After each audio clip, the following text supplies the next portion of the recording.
Fala pessoal, bom dia, boa tarde, boa noite para todo mundo que nos acompanha. Estamos aqui mais uma semana, dessa vez com uma adição especial. A Isa veio acompanhar a gente aqui, nossa analista júnior da parte de pecuária, mas também auxilia a gente aí na parte de grãos.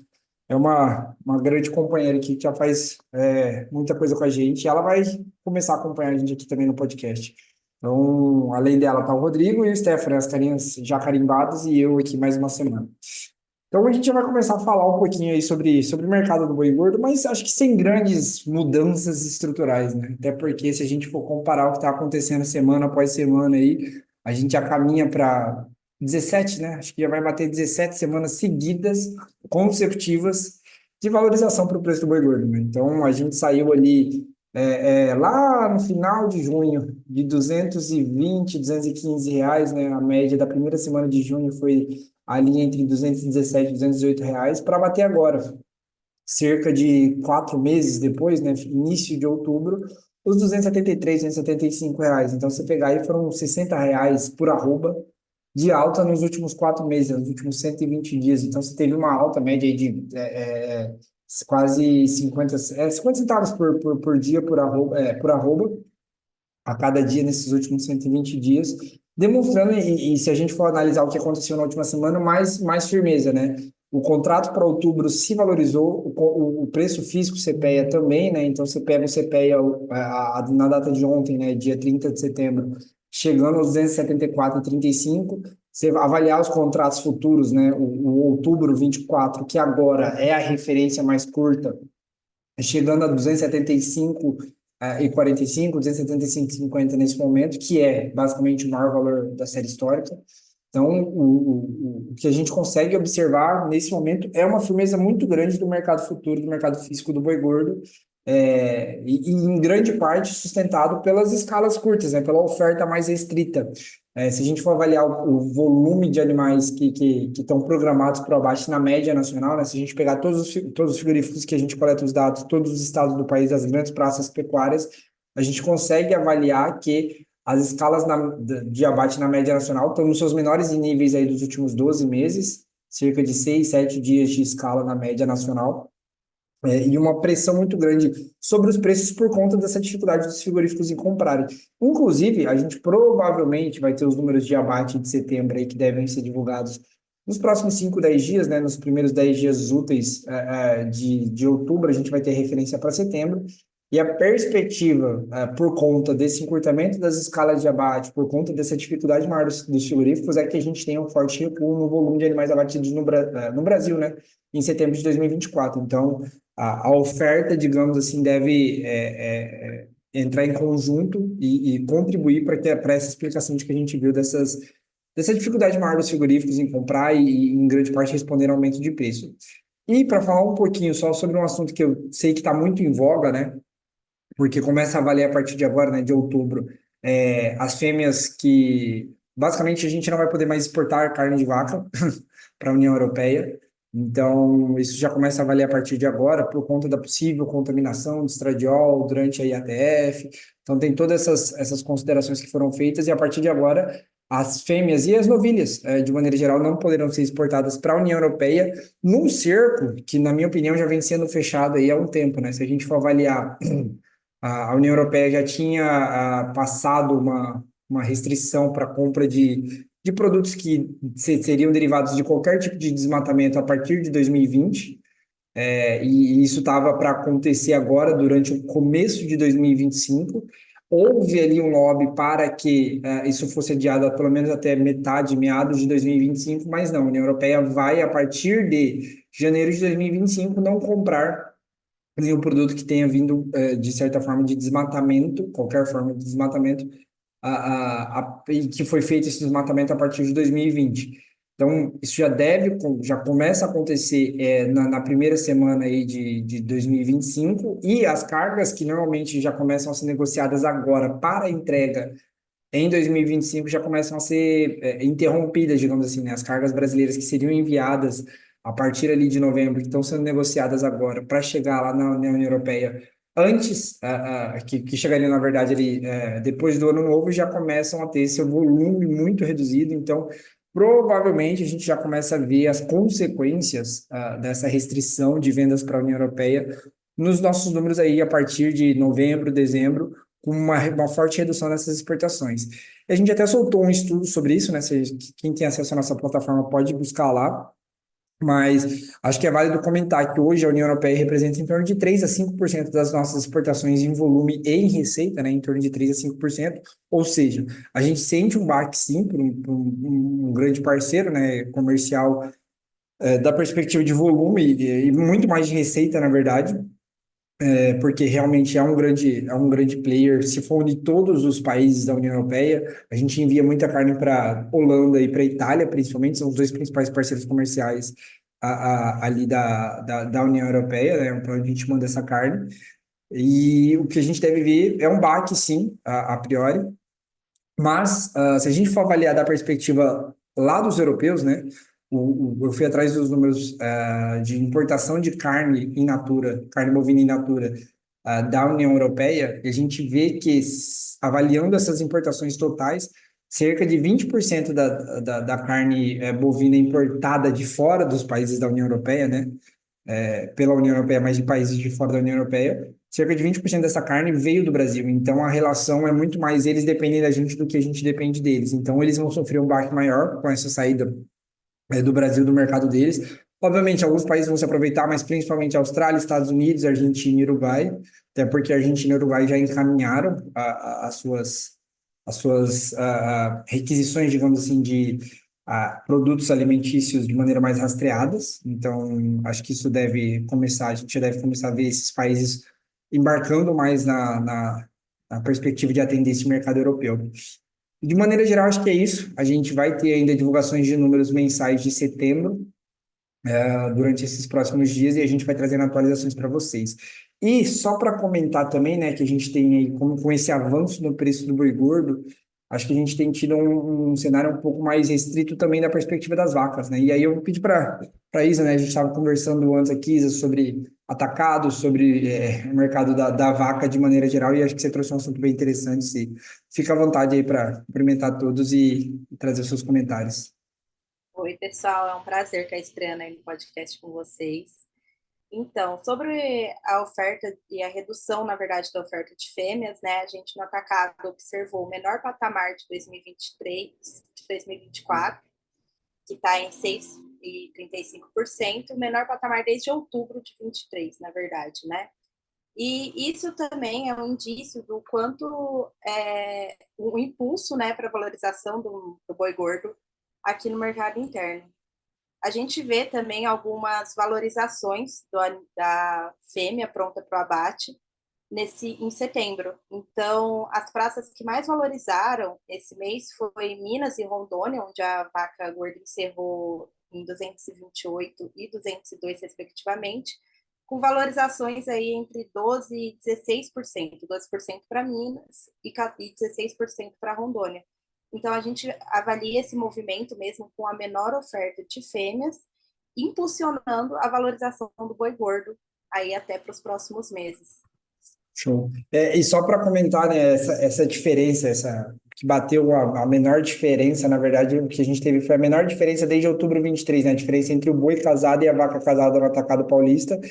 E essa diferença, acho que em certa parte, ela demonstra sazonalmente o que costuma acontecer, né? Se a gente pega a participação das fêmeas, ela bate recorde ali entre abril e maio sobre o total abatido, e ela vem reduzindo até chegar em outubro. E a gente está vendo justamente esse cenário. Lembrando que sempre bom ressaltar que a gente ainda não está, se a gente for avaliar da perspectiva de participação de fêmeas, sobre a perspectiva de valorização do bezerro, né, se o bezerro de fato está valorizando ou não, olhando para os indicadores de maneira geral, margem da cria, a gente ainda não está inserido dentro de um contexto de retenção intensa de fêmeas, tá? O que a gente está vendo agora é um movimento sazonal, de uma quantidade de fêmeas reduzidas, que é normal para esse período do ano, né? A gente tem cada vez menos fêmeas sendo abatidas, e isso vai percorrendo até outubro/novembro, para depois virar de novo, né? Essa diferença tende a aumentar ali a partir de dezembro, janeiro do ano que vem, quando você tem mais fêmeas sendo abatidas. Então, é um contexto sazonal que eu acho que é válido comentar e dificulta, inclusive, da perspectiva para o atacadista de achar como alternativa, né,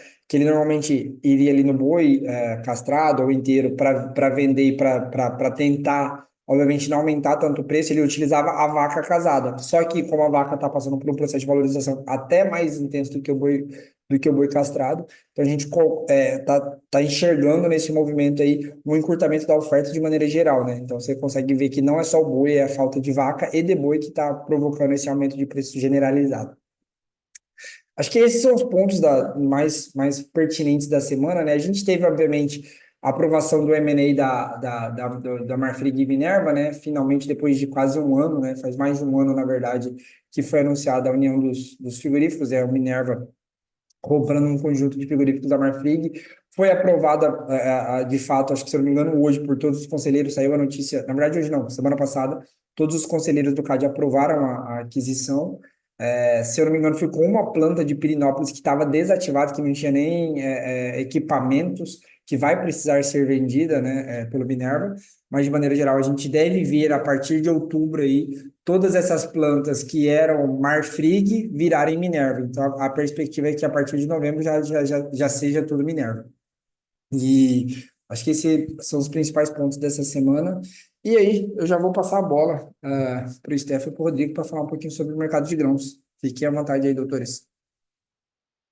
Bom, pessoal, bom dia, boa tarde, boa noite. Acho que olhar aí principalmente para a soja, né? O mercado teve tá tudo, na verdade, tanto para o milho quanto para a soja no Brasil, o mercado está todo em volta aí do cenário climático, né? A gente teve chuvas aí na última semana de setembro, ainda bastante pontuais, bastante irregulares, mas a gente já tem alguns reportes aí, principalmente norte de Mato Grosso, né? Já tem cliente aí que reportou mais de 50 milímetros acumulados, já está dando início ao plantio. Quando a gente vai mais para a faixa da BR-163, ainda muito seco, previsões ainda que estão no radar. E enquanto esse cenário climático, né, permitir aí trazer aí um ponto de inflexão para o mercado, a gente tende a continuar aí vendo tanto para a soja quanto para o milho esse mercado mais firme, né, em relação à precificação. Esse atraso do plantio no Brasil posterga a chegada da soja brasileira no mercado. Um atraso inicial, né? A gente tem que olhar para essa janela dentro de outubro, né? Historicamente, o Brasil planta ali de 40 a 45% da área de soja dentro desse mês que começou agora, e olhar para esse cenário de chuvas, o quanto que ele vai permitir esse avanço. A gente tem outras regiões, né? Paraná com volumes melhores, plantio mais avançado, São Paulo ainda pontualmente em algumas regiões, Mato Grosso do Sul também alguma coisa mais pontual, mas nada que traga um avanço significativo. Se a gente pegar o último número da Conab, né, colocando aí praticamente 2,5% da área plantada, se a gente pegar a média histórica e ano passado, né, a gente está falando aí de algo perto de 4,5% da área plantada para a mesma data. Então a gente tem aí uma dependência dessas condições climáticas e que vai reverberando, né, uma sustentação para que essa semana aí pontos a serem destacados, né, a gente tem esse olhar para o clima dando um ponto de sustentação aqui para o cenário internacional. A gente tem um feriado na China, né, a Golden Week, que vai até a próxima terça-feira, então a ausência da China no mercado, né, tende a deixar principalmente aí um olhar para Chicago, talvez aí um viés mais baixista. Quando a gente olha para Chicago especificamente, a gente está com 6 semanas aí do mercado fechando em valorização, então são pontos de atenção para olhar essa questão da comercialização, seja através de travas olhando para Chicago, né, olhando apenas a operação de papel, ou até mesmo já fazer pré-fixações aí com trades, com cooperativas no interior do país. A perspectiva é que, né, é uma convergência aí para uma melhora do clima a partir do dia 10 de outubro, né, isso já vinha sendo colocado em pauta nos modelos, né, mas tanto o modelo europeu quanto o modelo americano mostram essa convergência. O ponto é, né, que justamente o final de setembro, esses primeiros 10 dias de outubro seriam mais irregulares, mas está sendo muito mais irregular do que o previsto, então Acho que o ponto de atenção fica justamente para essas previsões e o quanto isso vai influenciar, né, nessa questão da precificação da soja e, consequentemente, do milho aqui no Brasil. A gente está vendo, né, cada semana aí o mercado tentando subir mais alguns degraus na escada para o milho, olhando principalmente, né, uma potencial especulação sobre a segunda safra 24, 25 em relação à janela de plantio, em relação à redução de área ou não, redução de tecnologia, enfim, vários fatores aí são colocados nesse momento como que gera uma dúvida de qual será a decisão do agricultor lá para o milho segunda safra do ano que vem. E por enquanto o mercado tende a ficar tensionado justamente por esse fator, principalmente o mercado físico, tem um suporte muito forte da demanda doméstica, né, olhando aí principalmente para o próprio boi gordo, que está num patamar muito bom de relação de troca em relação ao milho. As demais atividades também, avicultura, suinocultura, seguem o mesmo padrão. Então, o mercado encontra aí, nesse momento, né, uma sustentação desse mercado físico, mas olha justamente a percepção climática que pode trazer aí, né, gerar aí cenários para o que vai acontecer com o milho segunda safra o ano que vem. E quando a gente olha justamente, né, esse ponto, né, a safra brasileira de soja, de 40% a 45% dela é plantada dentro do mês de outubro.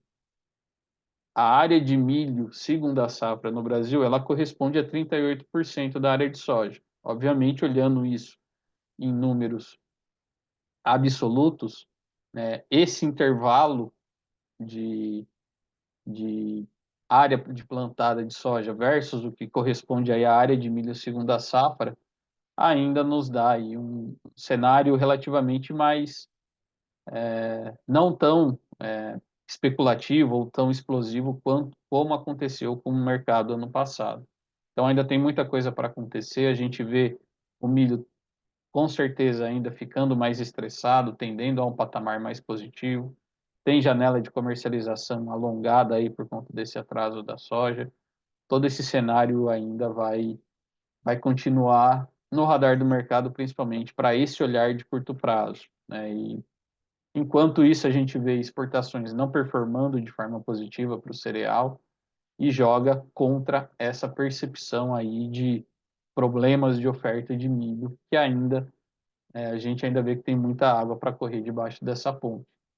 Em relação a outros fatores aí que andaram precificando o mercado, né, você tem a questão dos conflitos que estão aí no cenário internacional, tem fatores como o estoque dos Estados Unidos, que saiu ontem, o Rodrigo vai comentar o relatório trimestral do SDA, reforçando perspectiva de oferta e de estoques elevados nos Estados Unidos.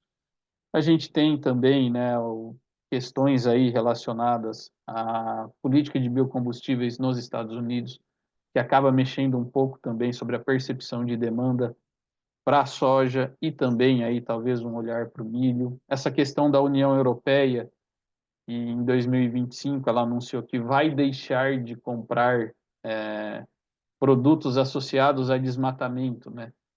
Tanto no Brasil quanto na Ásia, né? E a gente olha principalmente para o mercado de óleos vegetais. Isso seria aí vamos colocar uma mudança no xadrez, porque a União Europeia se aproximaria cada vez mais dos Estados Unidos, olhando para essas perspectivas, distanciaria um pouco do Brasil, distanciaria um pouco da Ásia, então nesse jogo de xadrez aí, isso traz uma mudança de conjuntura também para a precificação, mas é óbvio aí que quando a gente olha para os números, né, a União Europeia tem uma dependência de importações de óleos vegetais e de outras commodities, então isso a gente olha aí com ressalvas que talvez mais para frente isso possa ser uma mudança aí e traz interrogações aí sobre o que vai acontecer justamente com a precificação de commodities aí olhando para essa decisão da União Europeia. E queria passar para o Rodrigo aí para ele adicionar e acrescentar os destaques também do movimento de bolsas aí e também complementar a parte de grãos. Bom, Vamos lá, Stefan. Bom dia, boa tarde, boa noite a todos os ouvintes aqui do podcast.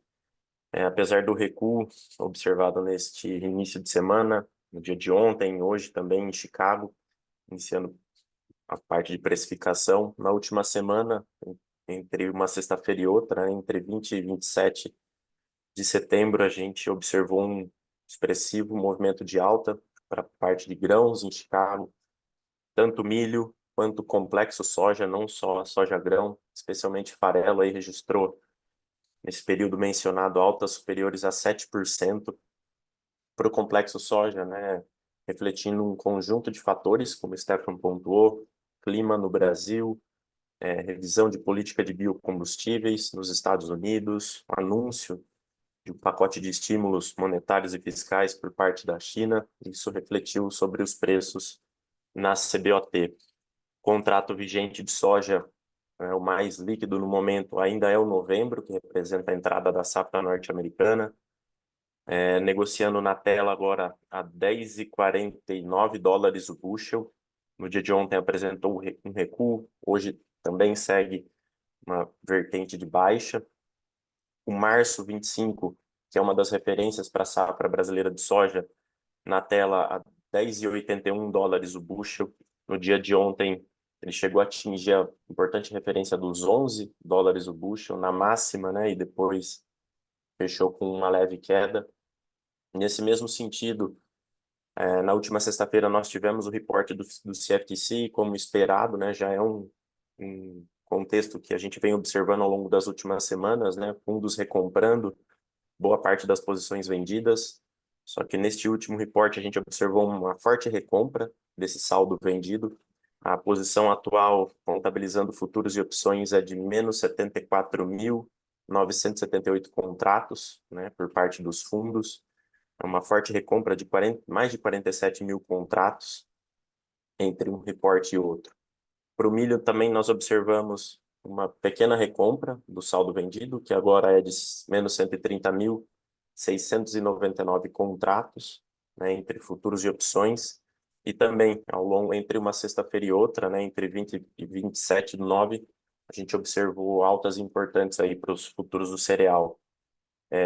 Contrato dezembro, que também representa a entrada da safra norte-americana, no caso agora do milho, negociando na tela a 4,25 dólares o bushel. Tanto os futuros de soja quanto os futuros de milho, analisando o curto prazo, né, gráfico diário, a tendência é de alta, né, apesar do recuo observado, se a gente analisa tanto tecnicamente aqui topos e fundos mais altos, se colocarmos um indicador de tendência, uma média móvel de 20 períodos, né, de 20 dias, tanto para os futuros de milho quanto de soja, ela segue inclinada para cima. Então, esse é o cenário que nós temos no momento. No dia de ontem, nós tivemos a divulgação do relatório de estoques trimestrais, né, de grãos nos Estados Unidos. Ele saiu, né, nesse encerramento do mês de setembro, mas ele diz respeito até o dia 1º de setembro, que marca o início do ano safra nos Estados Unidos, né, para milho e soja. Então, o ano safra 24/25 ele começa no dia 1º de setembro e ele vai ser encerrado no final de agosto do ano que vem. Esse número ele vai para os estoques iniciais de milho no próximo relatório do USDA de oferta e demanda. Então, sempre há esse comparativo entre esse dado que sai de estoques trimestrais em relação também ao último relatório, o WASDE de setembro. Para o milho, ele trouxe um suporte para os preços, né? Para a soja, eu comentei que houve um recuo no dia de ontem. Para o milho, nós tivemos uma valorização, porque há esse cenário de estoques mais robustos, porém, ele veio um pouco abaixo da estimativa no caso do milho, né?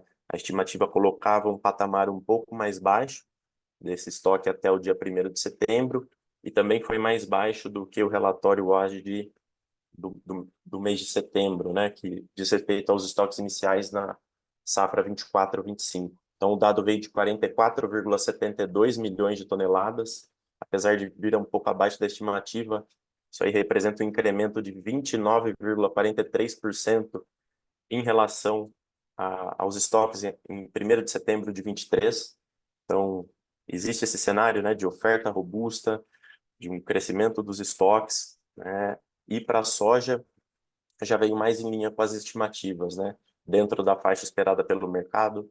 Veio também em linha com o dado de estoques iniciais do relatório WASD de setembro, e o número foi de 9,31 milhões de toneladas até o dia 1º de setembro. Também representa um incremento aqui de 29,46% em relação a 1º de setembro de 23. Então, tanto para a soja quanto para o milho, nós observamos aí esse crescimento dos estoques em cerca de 29% no comparativo com o mesmo período do ano anterior. Aqui também só vale ressaltar que, ao final da tarde da segunda-feira, né, como de costume, o USDA também soltou o relatório de progresso de safra, né, o andamento da colheita. Nós tivemos aí uma aceleração, né, especialmente para a soja. Aqui eu queria destacar que atingiu 26% da área total até o dia 29 de setembro. Isso está acima do mesmo período do ano anterior, que foi de 20%, e também acima da média entre 19 e 23, que foi de 18%. Então, nós temos um ritmo de colheita acelerado, e vale destacar que é uma safra recorde de soja nos Estados Unidos, né, estimada também pelo USDA no último relatório WASD em 124,81 milhões de toneladas. Então, combinação de fatores aí que merece atenção, né? Uma colheita acelerando para a soja, safra recorde nos Estados Unidos.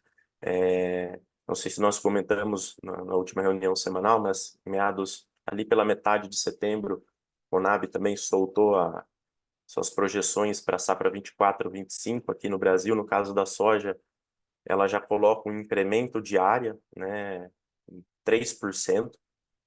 Então, nós temos aí cerca de 47,4 milhões de hectares, né? Uma oferta aí, sem números inicial, né? Uma previsão, mas uma oferta de 166 milhões de toneladas para 24 a 25, a safra de soja.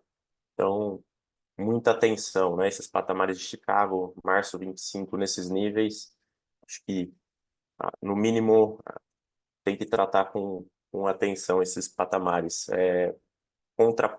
Fazendo um contraponto, né, um equilíbrio com esses níveis de Chicago, nessa valorização, o prêmio de exportação deu uma leve recuada ao longo da última semana, base Paranaguá, a gente observa para a soja, e vai refletir na precificação do mercado físico aqui, que eu já vou trazer.